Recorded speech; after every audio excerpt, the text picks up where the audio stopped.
Reverse engineering people. Hi, my name is Emma Jane Hogbin Westby, and this is a redux of a presentation that I gave at Atlas Camp in Prague in 2015. Now, it's a pretty cool sounding title, and thanks for checking out the recording, but I have to be a little bit honest with you at this point, because we're going to get really honest later on. This talk should actually have been titled A Primer on How I Taught Myself to Be More Empathetic. And if we're being totally honest at this point, it's kind of a touchy-feely woo-woo talk, of which I'm sorry, but also not sorry all at the same time. You probably came to this talk thinking that it was going to be about the technical parts of reverse engineering people. It sounds a little bit technical, doesn't it? But, this is actually going to be about the human relationships that we have in our daily interactions with our coworkers, or if we're customer facing, that role that we can play in providing a truly exceptional experience from both the customer service and support point of view. The genesis of this talk started a few years ago when I took a leadership training course. Part of this course included a thinking strategy assessment. And part of my assessment is on the next slide, and it's for the understanding strategies, and we'll talk about this in more depth in the middle of the presentation. Now, just in case you're not able to see the scores on the screen, I know the text is a little bit small, but you're not misreading it. What I got on my empathy score was 0. I scored really highly, though, for the other understanding strategies in analytical thinking, in terms of structure and clarify and scan. I also scored quite high on my ability to tune in. So if someone is nervous in front of me, I'll also get nervous. My ability to express myself was, lower than the other scores, but still a healthy 40. But that empathy score, that was 0. And it was at that point that I had to make a decision. Was this a skill that I wanted to improve, or did I simply want to choose to focus on my areas of strength? This talk is a little bit about the journey that I went through where I decided to actually go from not engaging in empathy at all in the workplace to being, a solid practitioner, shall we say. I don't want to suggest that I'm at an expert level yet because it's certainly something that I'm still learning about. And I don't think I'm alone in this. Temple Grandin has said, normal people have an incredible lack of empathy. And it is something that I engage in outside of work and I feel like I'm pretty good at, but I definitely was not interested in engaging in empathy in the workplace. It's still something that I need to make a conscious effort to actually engage in, but it's time well spent, I believe, because I feel like now my teams are happier, my interactions with my customers are better, and in fact, even when little bad things do happen, I'm able to have a much better connection because I can see the other's point of view and anticipate how they may respond and generate an experience or sort of craft things in a way that recognizes all of the frustrations that people are going to have up front. And when I can say them first, it allows me to have a healthier conversation instead of simply being on the defensive when someone is frustrated with something that I've done. So this empathy thing, let's actually take a look at what the definition of this word is. Empathy is the ability to understand and share the feelings of another. Now, I'm just going to pause on this one for a second. Share feelings at work? That doesn't sound like it's a good use of time, does it? But it's not sort of sitting around and holding hands and singing songs together. It's actually thinking about the world from another person's perspective and being able to provide them with an amazing experience and a better outcome because you've considered where they are coming from. My apologies. You've considered where they are coming from instead of just yourself. Now, let's contrast that with sympathy. Sympathy is being able to recognize in yourself the feeling of pity and sorrow for someone else's misfortune. So with sympathy, we can say to someone who's having a bad day, wow, that really sucks, and just walk away. But it doesn't actually ask us to take a step and engage in the emotion that the person is having so that we can sit down beside them and understand the world from their perspective. Sympathy, in other words, is very safe in the workplace because it doesn't force us to engage or try and find a way out of a person's problem. It's easier to wash your hands. So today I'm going to go through 3 different levels of engaging in empathy in the workplace. The first level, beginner level, care just enough to learn about a person's life. The second level is going to talk to you about using thinking strategies to structure your interaction. And the advanced level is going to talk about how to engage with the world from another's perspective. And I've got a few stories at this point to show you how I've gone from just feeling sorry for someone to actually thinking about the world from that person's perspective and being able to craft an experience or craft an interaction, which is a much healthier outcome for everyone involved. Let's start with the beginner stuff though. Level 1, caring just enough. And this is, again, what I've called a difficulty rating of beginner. Everyone should be able to do this.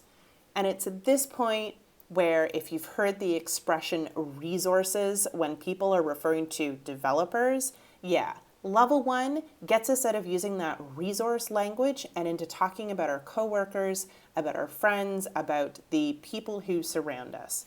So let's sort of start thinking about how we can treat people like people, even at work. Molly Ringwald has put it really well in this one sort of statement taken out of context from what she was saying, but she said, compartmentalization is way overrated. Allowing yourself the time to be a little bit vulnerable and investing in relationships is going to give you a happier, healthier team who's able to come up with some more creative solutions. Now, there are some risks involved in engaging in this behavior. It can take a little bit of time. So you need to decide if you're willing to have the reward of team cohesion. Are you willing to spend that little bit of time to do this? And it's not a huge investment of time, but it is going to be above and beyond what you're used to doing if you currently don't treat people like people at work. Now, it's a pretty easy methodology for how to go about doing this. The first thing you need to do is you need to start by collecting stories.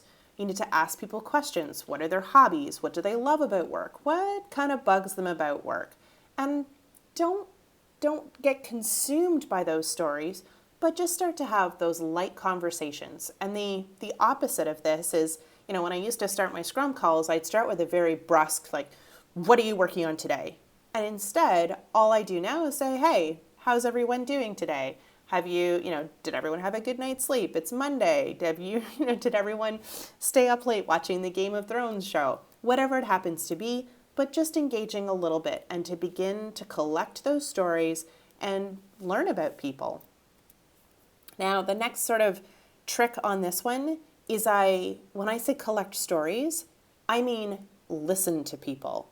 So the STFU, shut up.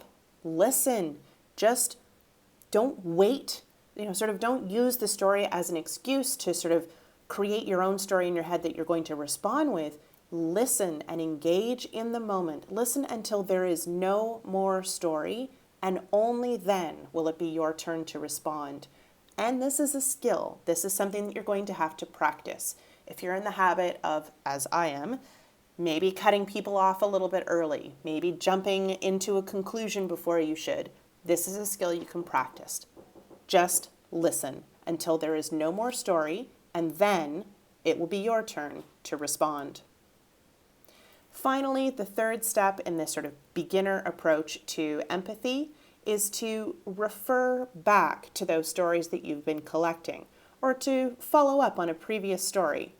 So if you ask someone what their hobbies were, maybe go back and ask them how their rock climbing is going. Have they progressed? You remember they said something about a 5.9 before. Ask them if they're at a 5.10 now. Maybe they're interested in telling you more about rock climbing. And even if you're not completely interested in rock climbing yourself, it's still something that allows that person to bring their passion forward and get excited about the interaction they're having with you because it involves their passions.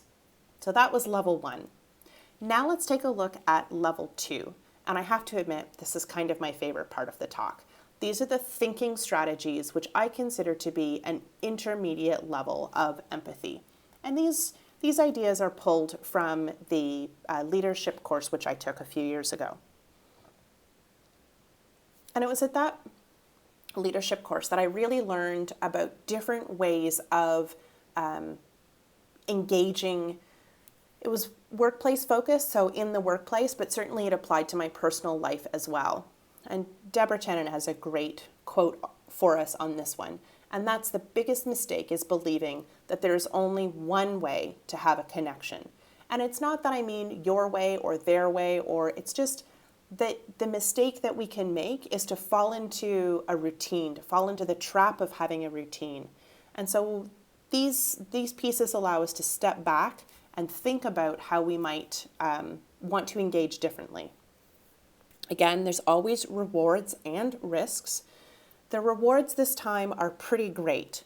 It will allow us to engineer successful incomes. It will allow us to engineer successful outcomes, which may result in higher income. And it also allows us to improve the capacity for diverse thinking. Now, that's pretty excellent, but there are definitely some risks to this. At its worst, what you may run into is that people may perceive you as being manipulative. And this is not meant to be about manipulation, but this is meant to increase your observation skills and to recognize the patterns that people get into and to help use those patterns to the team's advantage, to your advantage, and also think about how to play on those strengths. So really what you need to do is uncover the motivators and unpack why a person behaves the way that they do. And it's, I guess in some ways, sort of thinking, what would so-and-so do in this situation? And what do I need as an outcome? And therefore, how can you structure a situation or structure a meeting so that the person who behaves or has some characteristic behaviors can best succeed at a meeting? Maybe you've got someone who loves to talk. I am definitely one of those people. So can you structure the meeting in a way to give them a short presentation or ask them to report on findings with a time limit? Because that time limit allows you to agree ahead of time, okay, it's only going to be 4 minutes and I'm going to have to cut you off at the 4-minute mark. Now you've established those rules of behavior. So in the meeting at the 4-minute mark, you can just say, hey, remember how we talked about this? Unfortunately, we need to move on. And it's a way to structure that person's thinking into a 4-minute slot and allow you to keep on track in the meeting. So those 3 thinking strategies are creativity, and there's lots of different kinds here. We'll dive into this a little bit more in a second. Understanding thinking, and this is where our empathy is. There it is there. And finally, decision thinking.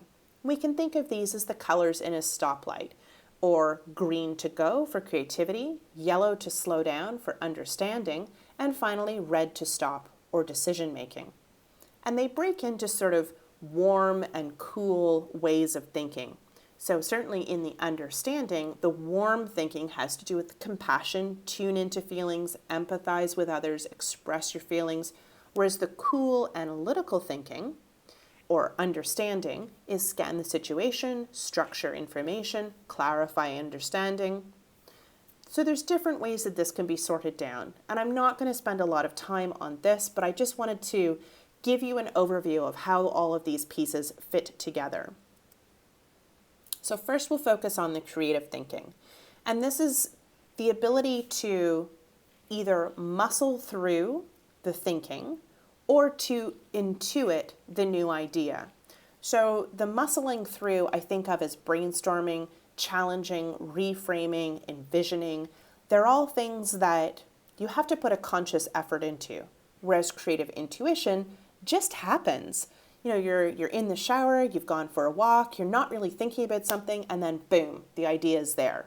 So there's different kinds of creative thinking, and there's different language patterns we can use to recognize someone who really enjoys creative thinking. They may say things like, can we try? I know we're done, but what about, oh my goodness, I just had this great idea. Why do you think, is this the best we can do? So all of those are catchphrases or speech patterns to recognize from people who love working in the creative space. My own score is quite low on brainstorming. So I'm always looking for other people to brainstorm with because I know that it's not something that I'm fantastic at.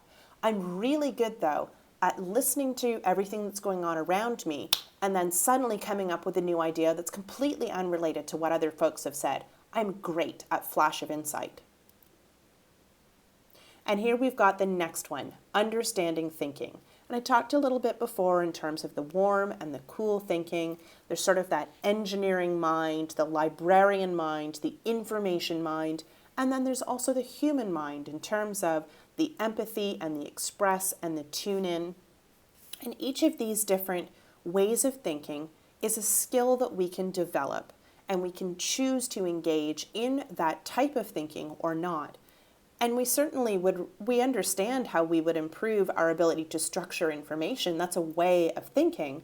So why would we not also be willing to think of empathy as a way of thinking and be able to improve our skills in that particular area?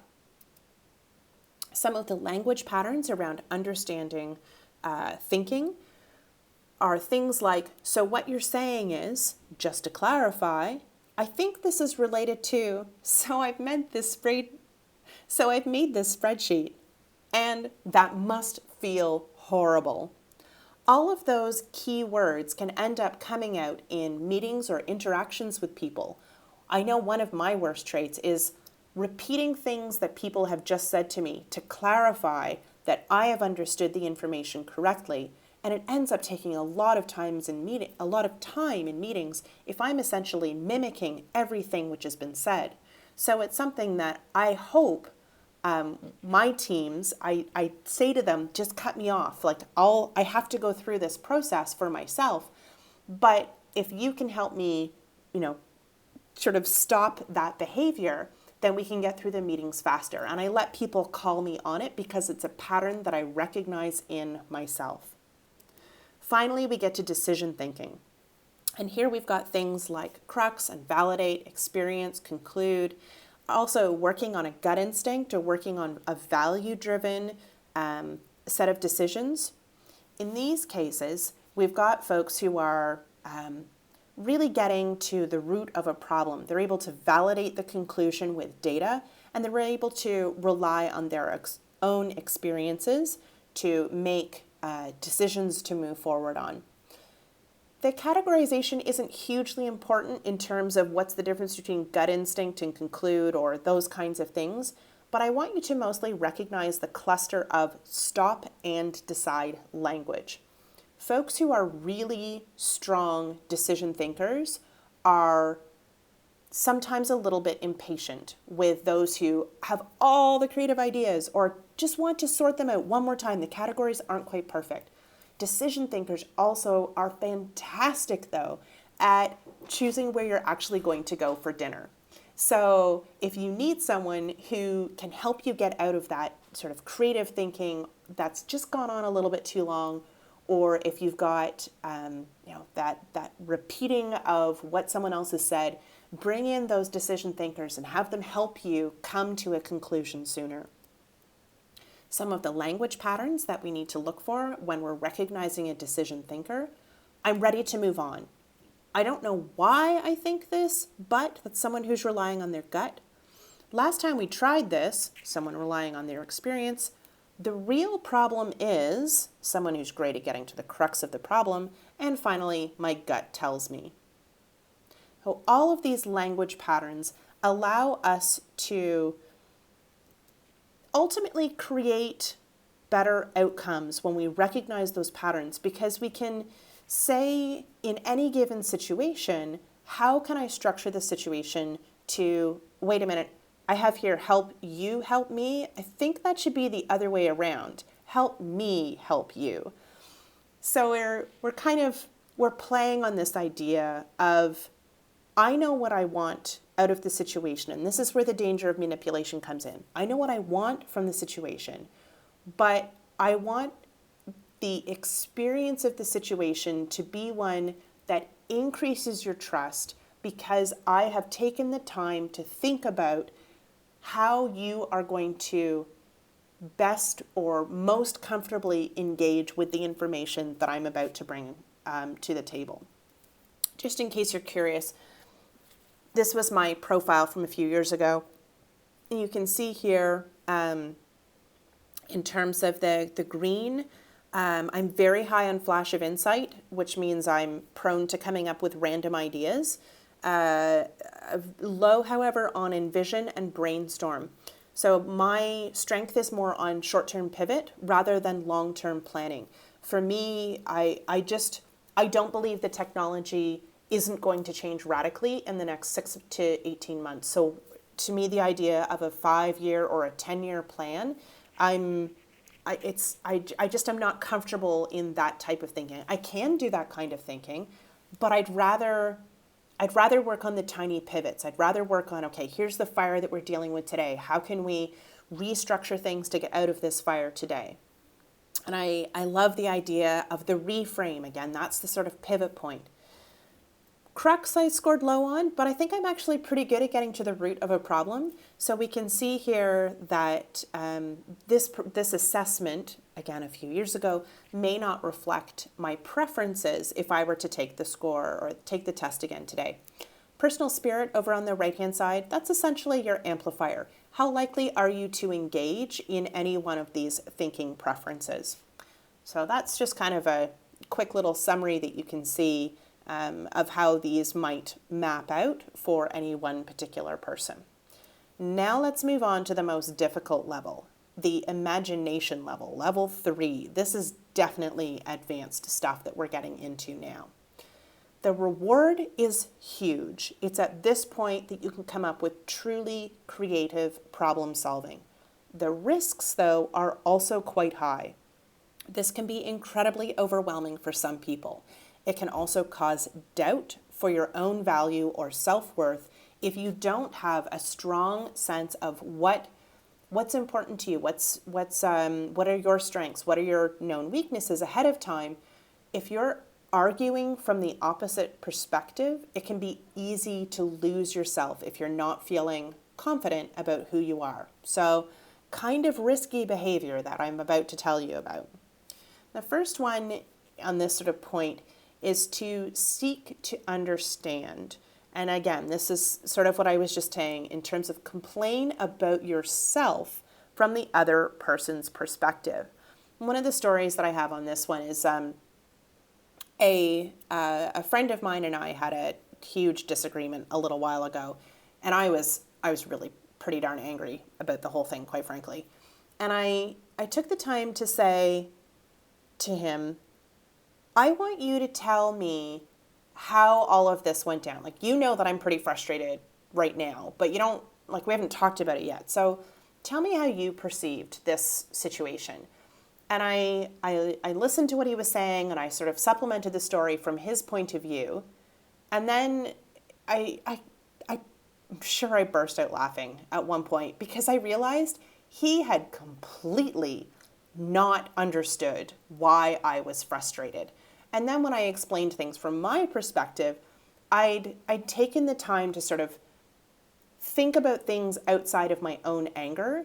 And then when I was ready to, when I'd finished listening and it was then my turn to respond, I was able to say things from my point of view. And we were able to come to a much faster resolution because I had complained about myself from the other's perspective.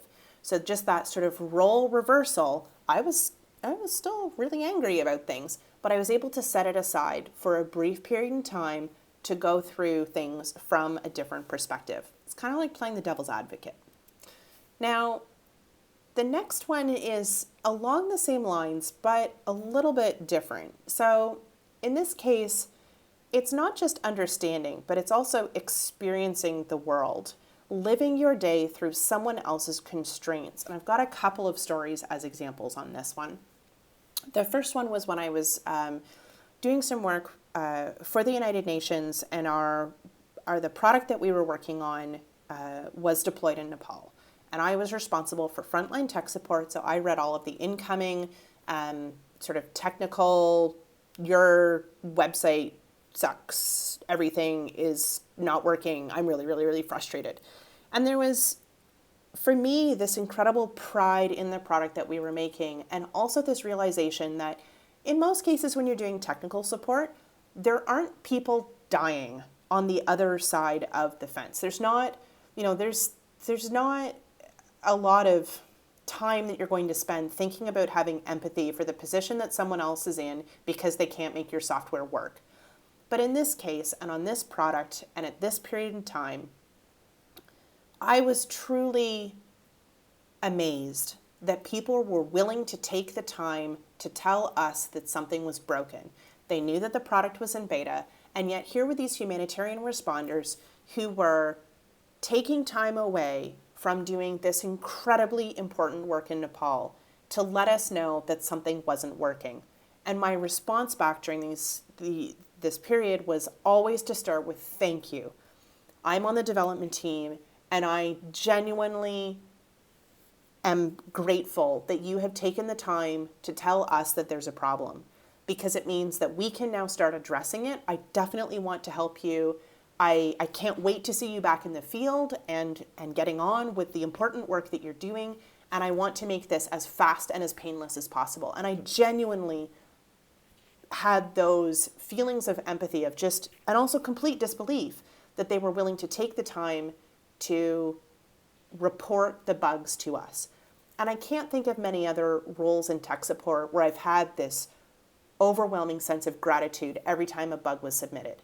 But in this case, I was able to do that because I didn't see it as them attacking our software. I saw it as them taking time away from this incredibly horrific experience that they were participating in terms of being an on-the-ground responder, and they were taking the time to get in touch with us.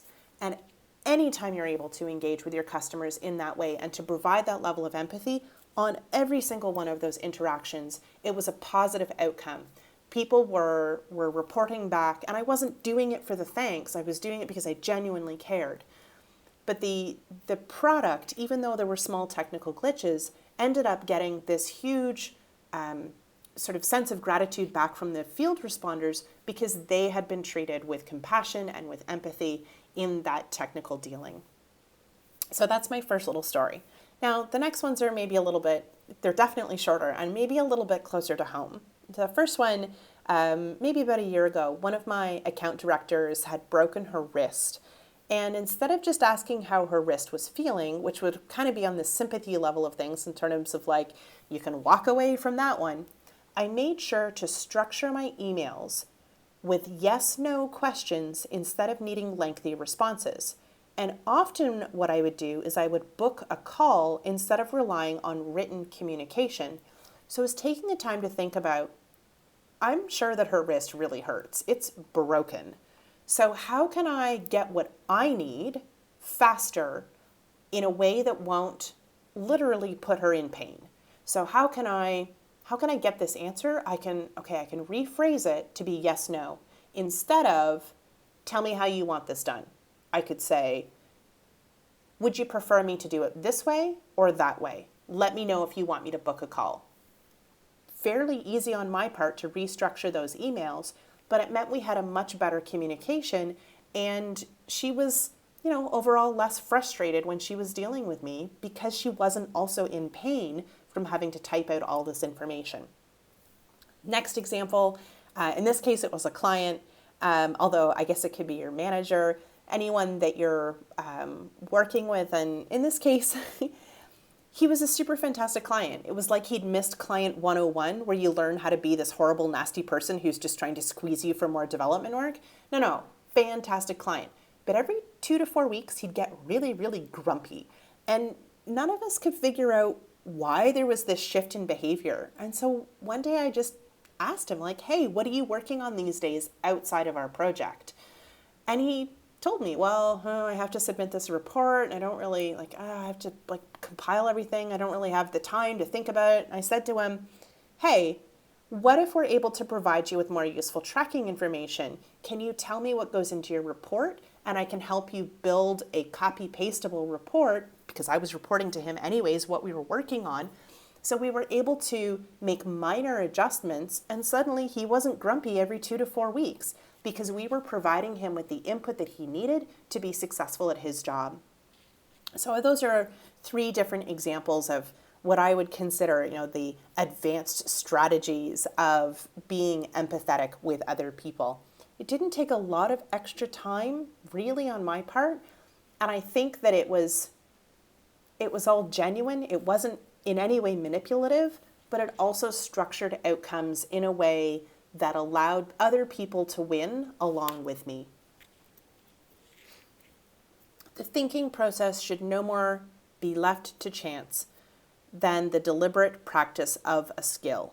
These are all skills which I've been talking about. Empathy is a skill. Brainstorming is a skill. They're things that you can practice. And these are, the quote is from Bob Wheely, who's the creator of the leadership program that I took. And I'm not meaning to sell you on the program. I think, though, that you can gain enough information from the idea of stop, slow down, go thinking to really be able to run with those ideas at work.